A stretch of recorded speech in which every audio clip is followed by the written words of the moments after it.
फडणवीस साहेब, तुम्हाला सुद्धा मुलगी आहे म्हटलं, पूर्ण व्हिडिओ बघा.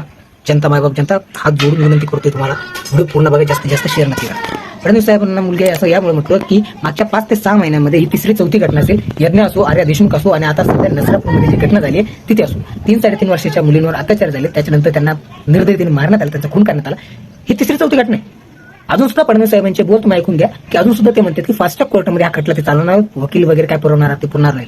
फडणवीस साहेब, तुमच्या मुलींसोबत, देव करू कुणासोबत असं कोणत्याही मायमाऊलीसोबत, कोणत्याही महिलेसोबत, मुलीसोबत असं व्हावं नाही, पण तुमच्या मुलीसोबत, तुमच्या परिवारातील कोणत्याही सदस्यासोबत असं झालं असतं तर तुम्ही खरंच कोर्टाच्या मार्गाने चालला असता का?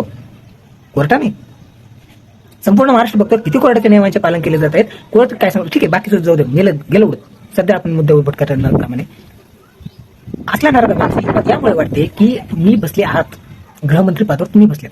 उत्तर प्रदेशमध्ये सुद्धा 20 कोटींपेक्षा जास्त संख्या आहे फडणवीस साहेब, उत्तर प्रदेशची. तिथे असं कृत्य झालं तर एक तर आपल्याला बघायला भेटतं की पुढच्या दिवशी ते एन्काउंटर केला जातो, काही दिवस बघून त्याचा एन्काउंटर केला जातो, किंवा त्याची गाडी पलटी होते, काय होतं काय माहिती, पण तो ठार मारला जातो. तुमच्याच पक्षाचा सरकार आहे तिथे, महाराष्ट्रामध्ये पण तुमचं पक्षाचं सरकार आहे. असा प्रकार मी स्वतः फडणवीस साहेब तुम्हाला राजकारणातील एक चाणक्य म्हणून बघतो. दूरदृष्टी असलेले नेता, संयमी नेता, कुशल नेतृत्व, सगळं काही. पण जेव्हा महिलांची मुलींची सुरक्षतेबद्दल, त्याच्या सेफ्टीबद्दल येतो, तुम्ही का शेण खातो? असं म्हणतात की संध्याकाळच्या वेळेस किंवा दिवसामध्ये एक वेळेस ना सरस्वती आपल्या जिभेवर बसते आणि ते खरं होतं आपलं बोलून. त्यामुळे विचार करून बोलला पाहिजे.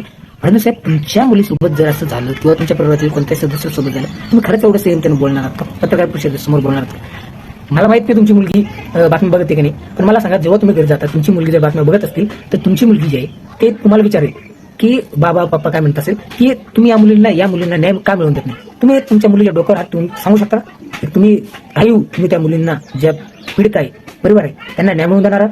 डोळे घालून तुम्ही सांगू शकता तुमच्या मुलीला? सांगा. बाकी जनता तर मूर्ख आहे, संपूर्ण महाराष्ट्र मूर्ख आहे असं समजून जनता महाराष्ट्राची. तुम्ही तुमच्या मुलींचं सांगा, तुम्ही तुमच्या मुलीचे डोळे घालून तुम्ही सांगू शकता का तुम्ही त्या पीडितांना, त्या चिमुकलींना न्याय मिळवून देणार? 60-65 वर्षाचा नराधम आहे तो, 3-3.5 वर्षाच्या मुलीवर अत्याचार करतो आणि त्यानंतर निर्दय दिले, तिचा खून करून टाकतो. आणि मागच्या 5 ते 6 महिन्यात तिसरी चौथी घटना यामुळे होते कारण तुम्ही त्या संविधानिक पदावर, त्या गृहमंत्री पदावर, मुख्यमंत्री पदावर तुमच्या हातात सरकार दिले या महाराष्ट्राच्या भोळ्या बाबड्या जनतेने. पुन्हा मागच्या व्हिडिओमध्ये मी अक्षरशः रडलो होतो. आर्या देशमुखचे जे प्रकरण झालं ते व्हिडिओ बनवताना अक्षरशः माझ्या डोळ्यातून पाणी थांबलं नाही. व्हिडिओ सुद्धा व्हायरल झाला टिकटॉक. फडणवीस साहेब, तुम्हाला कशी लाज वाटत नाही?